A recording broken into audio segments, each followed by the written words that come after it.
All right, so this episode starts with an improv game. And honestly, that's kind of the point of the episode.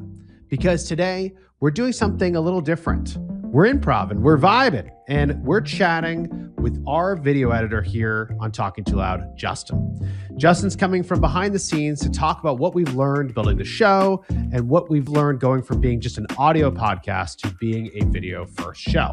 We're getting transparent about what worked, what didn't, and how editing decisions like reactions, B-roll, text, pacing actually change the story of what we're putting into the market. So if you're adapting a podcast to video, you're thinking about YouTube at all, this one is for you.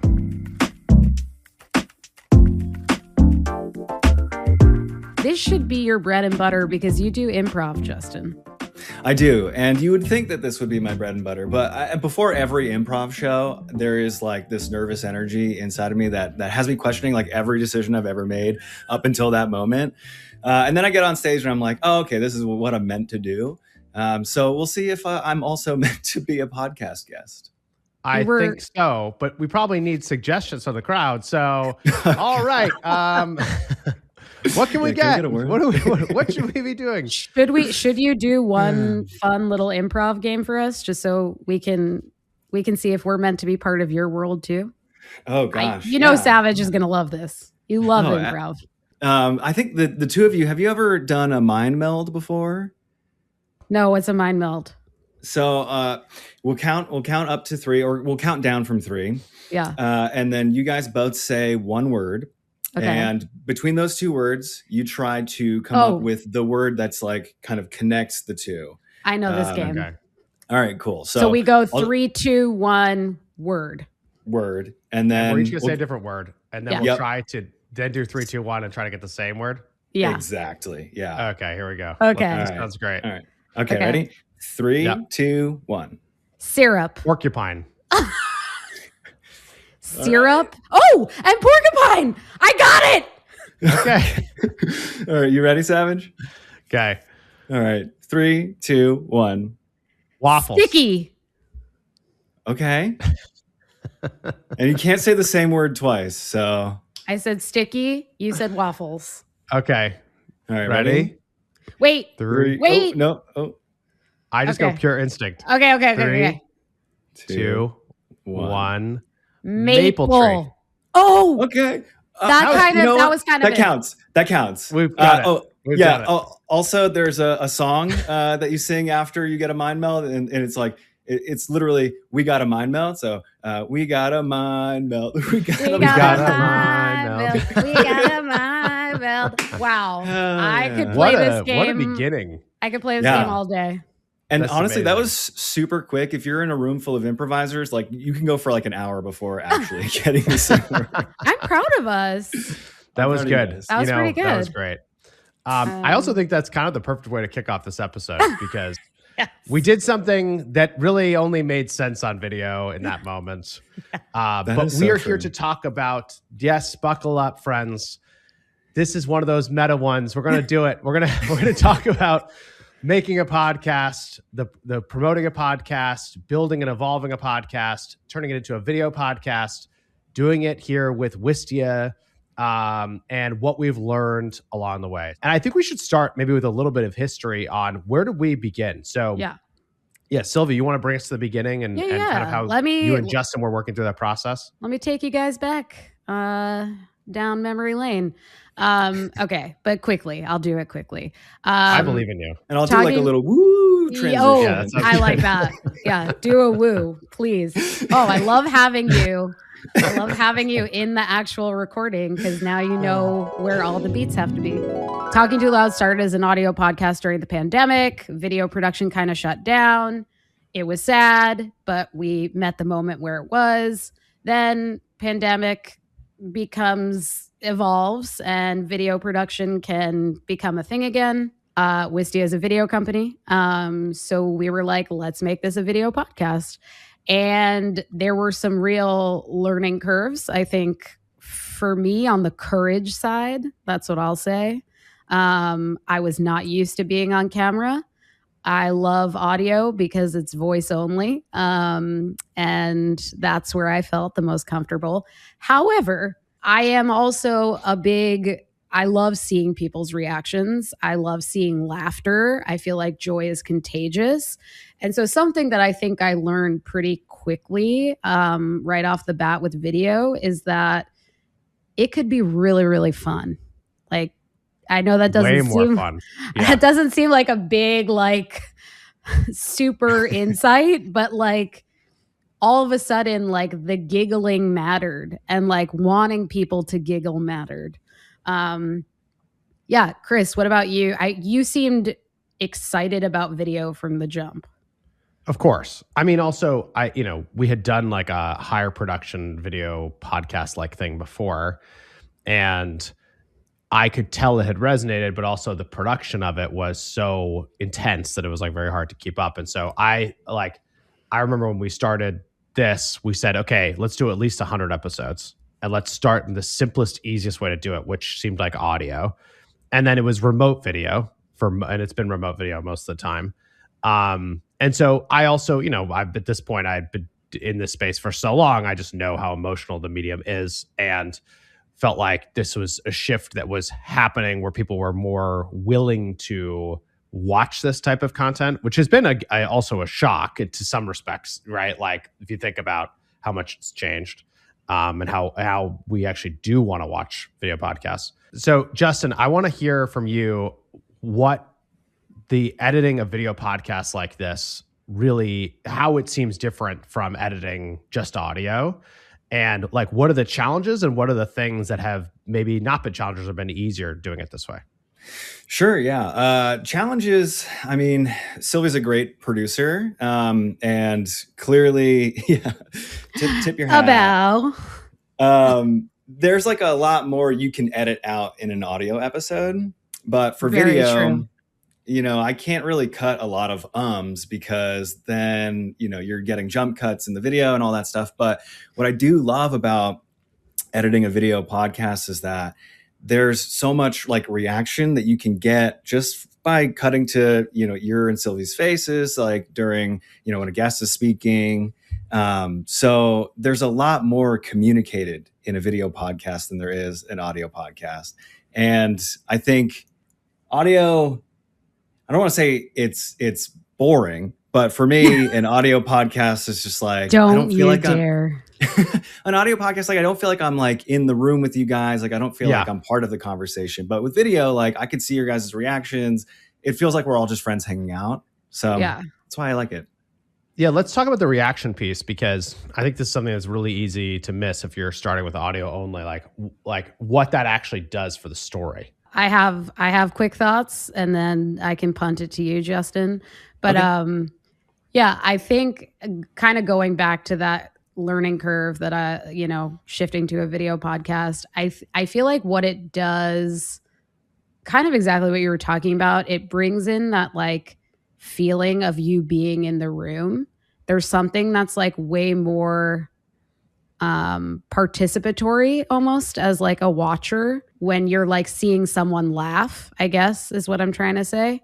But it also like strengthens points. So if somebody says something surprising and I have a surprised look on my face, I don't have to say any words. You can just cut to that like sort of awestruck look. Or Chris, if somebody says something to you that like you vehemently disagree with, like maybe your eyes get very big or you start gnashing your teeth like a monster. I don't know. But there are just, I guess there are more ways to communicate your feeling without having to say anything at all. 100%. And I really don't want to be that annoying improv guy, but it just happens naturally. But in an improv scene, sometimes a natural facial reaction to what your scene partner's saying gets way more laughs than a very witty joke. Like people want to relate to how you feel. And there's no better way to do that than visually. Yeah, I think about it a little bit as if you were to overhear a conversation and it's like you were sitting next to a few people having a conversation at the next table and it seems kind of interesting, you look at them. A video podcast is kind of like that. It's like you're sitting there, you're watching, And an audio podcast is like listening to a phone call. And it has to be dialed in on the phone call to like really get you to really hold your attention. And to be clear, people can achieve that. Like, oh, for sure. I'm not saying can of course they can achieve it. Yeah. And it's like that is like so it has to be so dialed, like every word, the beats, the spacing, the sound quality, all the things, like where with a video podcast, if you can feel like you're watching the conversation, you're almost a part of it, you're right next to it, you get all this other information that makes it easier for it to be compelling. 100%. And I think, you've talked about this on the podcast quite a bit, but this building of community, especially when it comes to business and like a podcast, like you want to create as much access to building a community as possible. And I think video is definitely a way to do that. And then creating social content from the video podcast, it opens that door even wider. Yeah, I think we should go into that actually, which is, that did really change. That changed the podcast a lot, right? When we started making clips of the video version of the podcast and started to figure that out. And maybe we can just share a little bit of like what our process looks like today, and then go back to like what did we learn from that? For sure. So basically with long form content, it should come as no shock to people that distribution and repackaging are a big thing with long form content. So we basically started like combing through full episodes, looking for moments, like 30 to 60 second moments that really stood out to us because there was a salient point that was made, or because there was a big funny reaction, or because there was a moment of tension. And we started to put those clips on TikTok and on Instagram and even on LinkedIn. Yeah. And I think our process has evolved since the beginning, like where we were doing almost truly like straight clipping rather than like an edited clip. But that's where we started. And we actually got a lot of traction on TikTok early on. It still blows my mind, but we have almost 20K followers on TikTok. I'm not saying that to toot our own horn. I'm saying that because like it shows the power of short form content and what people are hungry for. And again, adapting something that is long form into a short form clip because it's right for that channel. Yeah, totally. I think for our social content, we went really hard animating for a while, and a lot of our time was devoted to creating these really wild animations where I was cutting, funny. I was rotoscoping heads and putting them on, AI generated bodies, and it was really fun, but it took so much time. We would only get like 1 or 2 clips out of every episode. So we dialed that back and really thought about like, how can we make a bigger impact and cast a wider net? That's where I started to lean on AI a little more, where I would take a transcript, send it to Perplexity, ask it to analyze, Chris, your LinkedIn, and then using the transcript, generate content that it thought would perform well. And I would ask for 10 clips, knowing that we may get like 1 or 2. Yeah. And that Sylvie had some ideas for some, and we just went from there. And it was, it's a rather easy process now. That's great. I mean, I think it's interesting how differently. I mean, we've heard this like on the Jay Klaus episode. We talked about the difference of like he talks about every social media channel is a different sport, and like you have to treat them as like you want to get really. You don't expect someone who's incredible at basketball to also be incredible at tennis or curling or something, and that we've seen that exact thing. Because like the TikTok is a good example. I mean, I was looking at it yesterday. I don't look at it all the time, but there's like 220,000 views in the most recent video, 230,000 views in the one before that, 180,000, 160,000. And these are like 1 minute or 30-second, 45-second clips from the show. It's mind-boggling numbers. And then sometimes the exact same clip goes on Instagram or YouTube Shorts, and it can get like 500 views.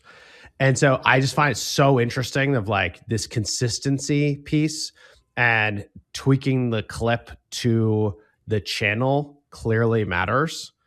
And then how do you translate, it's traditional marketing in a sense. Like, we grow the follower count, people see Talking Too Loud as a podcast on TikTok that they enjoy and think is really good. And then more of those people come back and they'll find specific episodes. And it is this thing that will keep on giving value. But I just find it interesting how different the same thing can perform.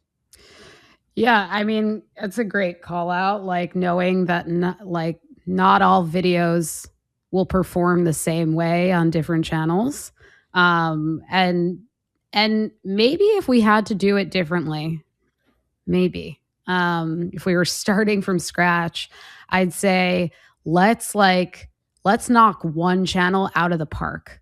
Let's nail just one before we sort of foray into others. We didn't do that, and we learned I think essentially what we learned is what you just said, that not all clips are created equal, not all channels are created equal. Sometimes we have to tailor the edit to the channel. Sometimes we have to tailor the topic to the channel, right? Like stuff that works on LinkedIn is not necessarily going to work on TikTok. Totally. I mean, that's what I was thinking too, because I used to post on all these different platforms and now really only post on LinkedIn for my own content that includes Talking Too Loud content. And that has worked really well because we've just focused there. And we keep, and there'll be like a slight shift in the algorithm and you can feel it and notice it and then just like adapt to it in a way that's very hard if you're going across all these at once. But I think it can be kind of surprising if you're looking in from the outside, because you might be like, why is there so little engagement on this thing here? It's so much somewhere else. And like these tiny differences add up to make a really big difference. It's so true. Justin, I want us to dig a little bit deeper into your editing philosophy, because I feel like this is where a lot of people are having trouble kind of making that transition to video. And essentially, like, I want to know, like, how do you decide when to add something? How do you decide what to add? That's kind of it. Sure. How do you do what you do? Yeah. So until recently, I was editing every episode by hand, and now I'm using an app called, what's it called? AutoCut, which claims to be AI. I don't know if it actually is, because I'm telling it, which video track is which speaker. So it's matching up the audio, the audio waveform to the video. And it's really just reading the waveforms and saying like, okay, this person's speaking, we're going to show them. So that's my first pass. And that actually does like a lot of the heavy lifting. And before we talked about using AI to edit these episodes, and I didn't do it because it would make mistakes often and have to go back and basically re-edit the whole episode, which ended up being more work. But now I can tell it to, how frequent I want cuts and all that stuff. So now I'm just watching the episodes, and any moments where it feels like we're, a solid point has been made, I'll cut to a reaction from either one of you. Or if there's been like a really good point made, but like I'm struggling to like comprehend it, I'll go throw text on screen, which I think, being able to read it and hear it at the same time really helps solidify the point that's being made. Yeah. Or I'll go and just find visual elements that help support what it is that they're talking about.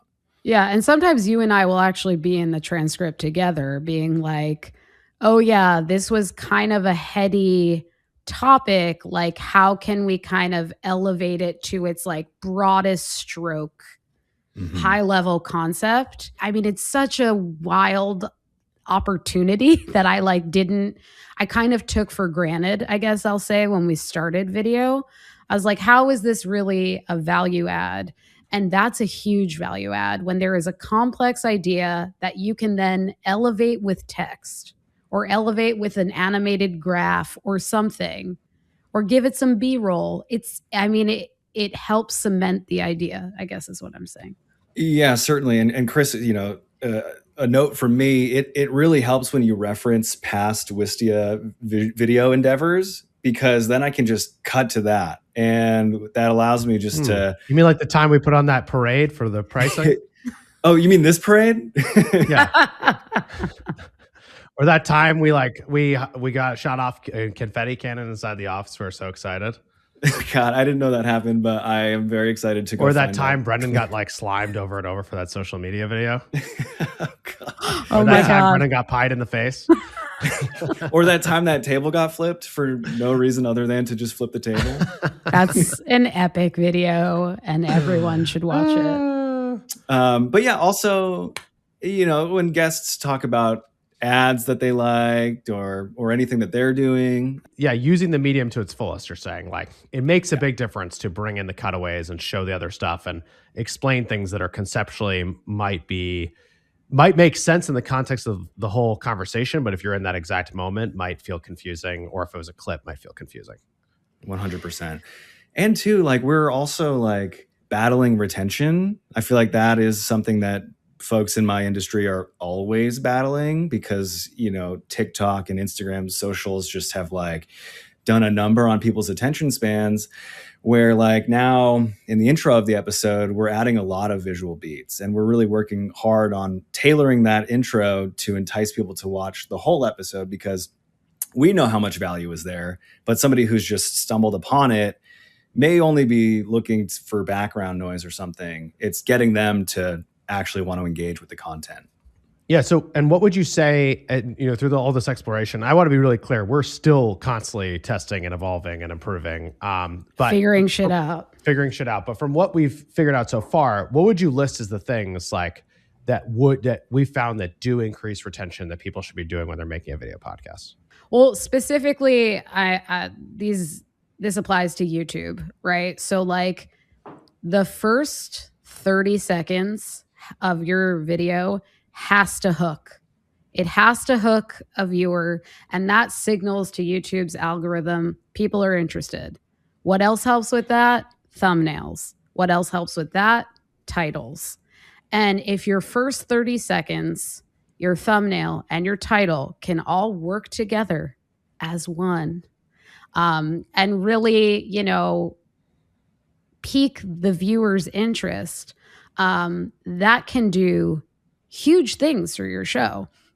Something that we've seen in our own numbers is that our retention time doubled over the last year, which is like on YouTube. Pretty wild. Again, we're not all the way there, but what it says to me is that some of the things that we've really been trying to focus on, like titles and thumbnails and those first 30 seconds, making them really visually engaging, they are contributing, right, to a longer watch time. So yeah, that would be my answer.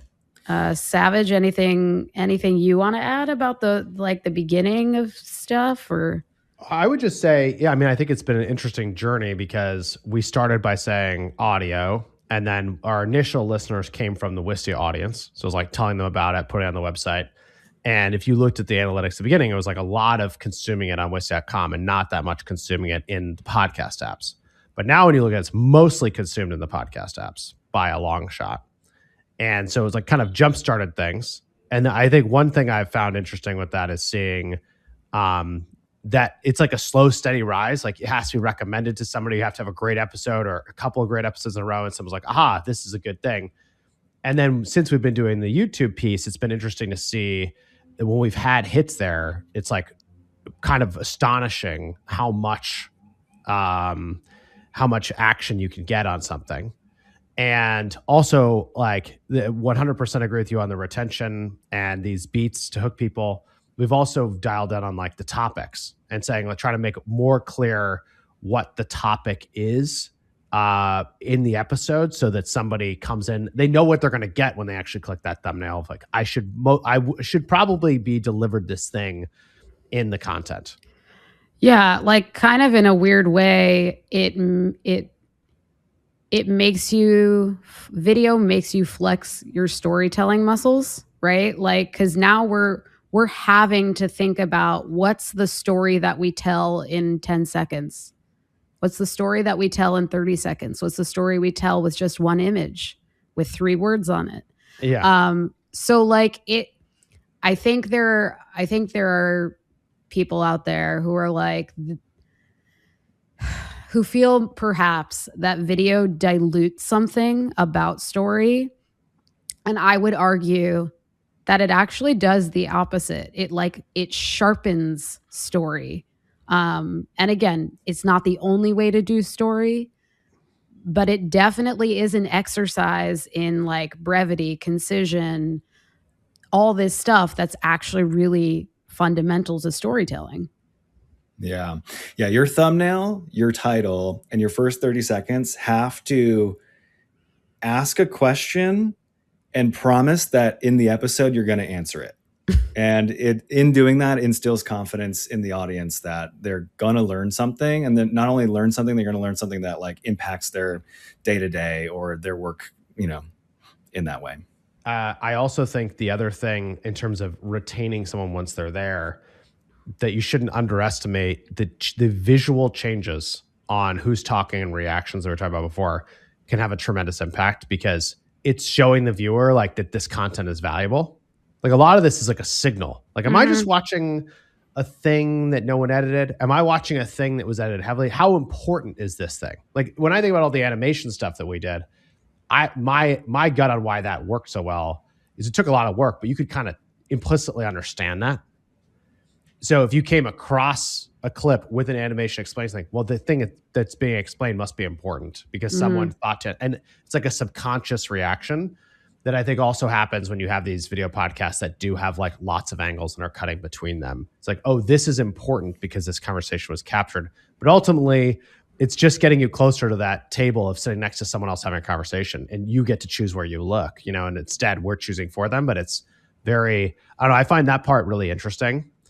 And we have this internal show at Wistia that we do once a week that's called The Playback. And it's basically like what's happening across the company this week, what worked, what didn't, what are the new things we launched, like customer wins, stuff like that. And I was watching back the one we recorded for this week this morning. And the first 3 minutes of it, I thought were actually like really funny. And they're chaotic, but we didn't cut between the three of us or on camera. And I felt like, after what we've done with Talking About It, the feeling I had was if we were to cut between this, the pacing, you wouldn't even notice the first 3 minutes. But because we're not, you are noticing it. Mm-hmm. And it was like an interesting juxtaposition from like what we've done here to this internal thing. Yeah. Where I'm like, oh, if this leveled up a little bit, it would really help people because it would really pull them in that first few minutes. Like you wanted the playback to have Justin edit. That's what and I wanted it to go between, we're like surprised some other people in a meeting, and then like there's like funny reactions happening to this, and like you can create the story in your mind by looking at the different boxes that people are in. Yeah. But it's a lot easier if someone says, no, look, Brendan's laughing. Oh, and then Carrie made a joke, and then I laughed, and then I made a joke. Like it's helping you, it's making it easier. For sure. And one of the things like that I love about comedy is the rhythm of it.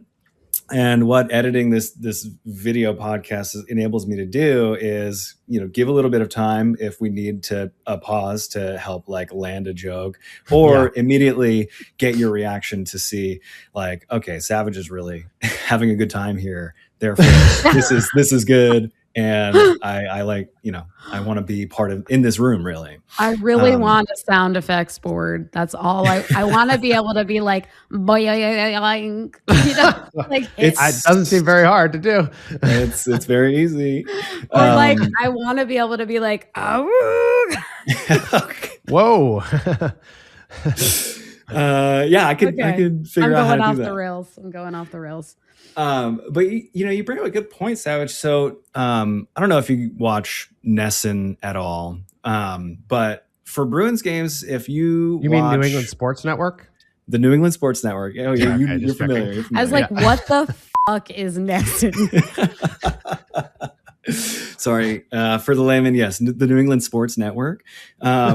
So for Bruins games, I don't know if this is all sports, but for Bruins games, you can watch Nessun 360, which gives you access to all of the cameras. And you can select which camera you want to be watching the game with. And that is such an interesting opportunity that I only think you can really do with sports, because everything else is like tailored to the audience. But maybe that's the future of podcasting, where you can select which camera you want to watch, and maybe people just want to watch Savage for his reactions. A smash cut of all your laughs is it's coming. Well, I sent you yesterday. So I know, the joyful. Yes, yesterday, for those listening, watching, Savage sent me what we're calling a remix inside Wistia, which basically you can like select several videos and you can say, give me find all the moments of laughter in these videos, or just like within one video. It's an agentic editor basically, but it's in beta. We're trying to figure this thing out. And so I'm constantly pushing it to try different things. And I was like, I think there's a lot of laughing in this episode. So I said, make a 60-second thing that only has laughter. And it's complete chaos. But it was fun to watch. But I found myself laughing because laughter is contagious. And anybody who says it's not, I don't trust. I don't 100%. Trust them. Can we cut to that video right now? You can. Let's do it. Wow, so we're excited to have you. Great conference, though.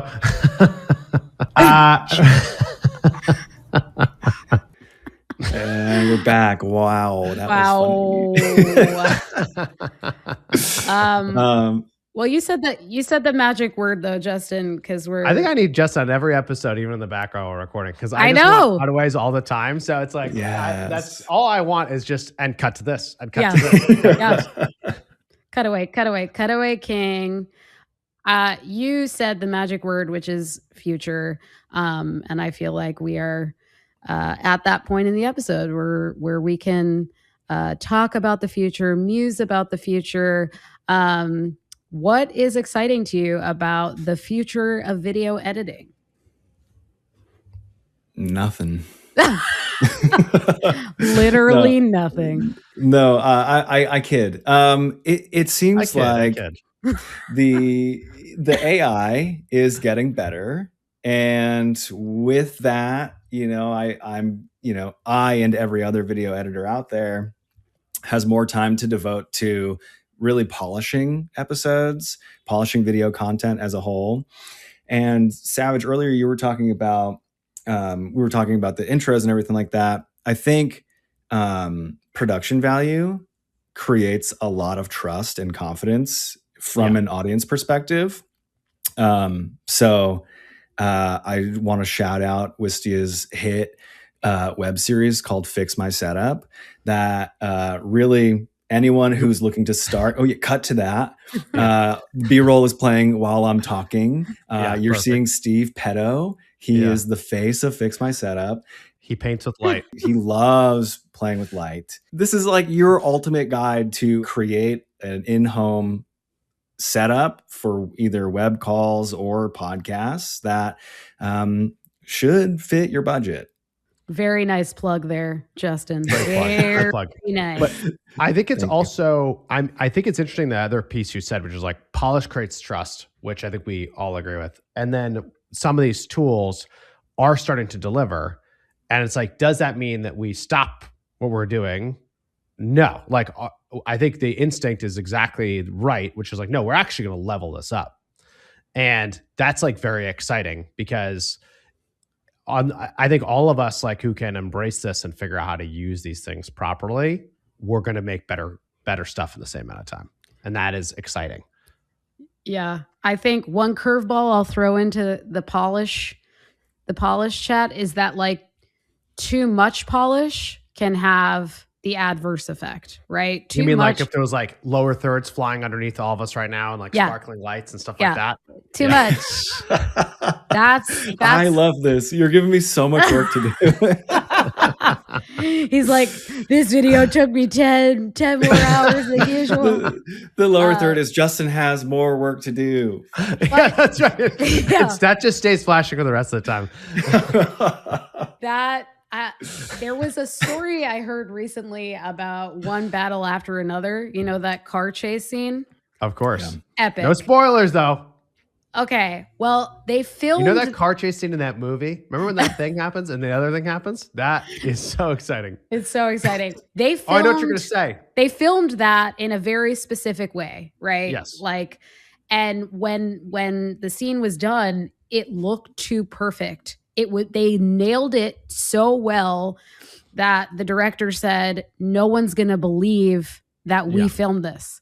So they ended up rigging something to make the camera look more shaky during that chase scene, to make it look less polished. I'm going to hammer that point home and keep gesticulating with my hands. But yeah, too much polish I think can be a disadvantage. And I think, like, for those folks who are just starting out and who are like, oh my God, I have to have this high production value. No, you don't. Not from the jump. Not from the jump. Like, that's something you graduate into. That's something you learn how to do.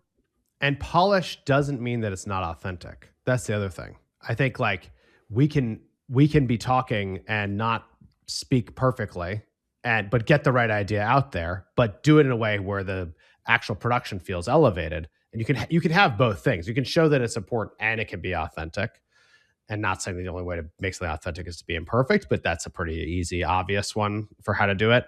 But I think that because that's also going to be true, right? Like, the quality is going to go up, but we're going to be more aware of, does the person who's talking about this thing actually have the credibility to talk about it? Is their advice something I should follow? Does it seem like they really believe what they're saying? Has it been like hard won? Is there something about this that shows me that it's real? Because that's the other piece of all of this that's happening at the same time. So I think you're right on. Like, polish is not the only answer, but it is an answer for how we're going to put like a similar amount of effort and get something even better out. And I do look at this as I look at it as like a little bit of a race, in the sense of, like, the faster you do it, of course I look at it this way, but the faster you do it and establish yourself there, that is one of the advantages in all of this. Any step above two guys in a room holding an iPhone, using that as the mic and passing it back and forth, is a good place to start. Yeah. I was asked to be a guest on Use two iPhones. Use two iPhones, please. I was asked to be a guest on a podcast, an improv podcast, and it was two dudes in a truck with a phone on the middle console. And they were like, all right, we're ready to go. And I was like, oh no, what have I gotten myself into? How'd it turn out? Bad. I was good though. I was great. I was incredible. Dang. I think we covered all the bases. Shall we finish with another improv note? Oh, I like that.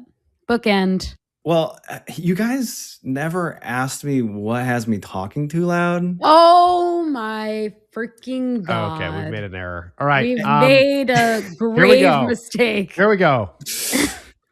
Justin, what has you talking too loud? Just so you guys know, I'm not putting this at the front. I'm going to keep it where it is. Keep it in the back. That's right. All right, cool.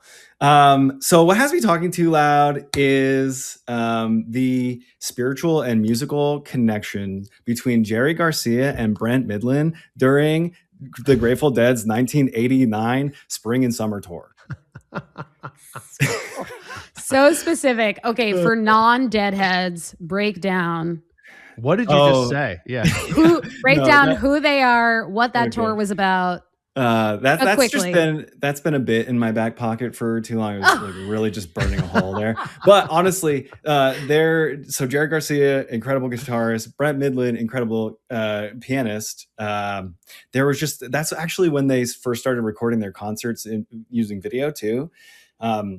They're known for recording all of their shows, literally all of their shows, and putting them out for free audibly, but they started doing video, and then you could actually see the reaction between Brent and Jerry as they were trading off solos, and it's like actually really magical. I'm getting goosebumps talking about it. It's like, do we cut to it? What if you just recreate it, Justin? Oh my God. You just act as both. You can't do it. This is too far. It's you can't mimic that magic. Well, look, Justin, thank you for coming on this episode. I know it's not while you improv day in the evenings and on the weekends, not normally during the day. So we appreciate you coming from behind the camera and joining us here. Oh, it was a pleasure to join you guys. This is actually really fun. We should do it again. See? We'll do it again for sure. All right. See?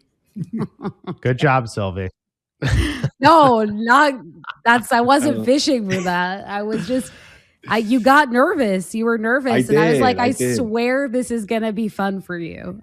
Sylvie called me yesterday and was like, hey, a guest canceled. We need you. We want you on as a backup. And I was like, immediately I forgot like everything I ever knew. He was like, do you think Steve can come on with me?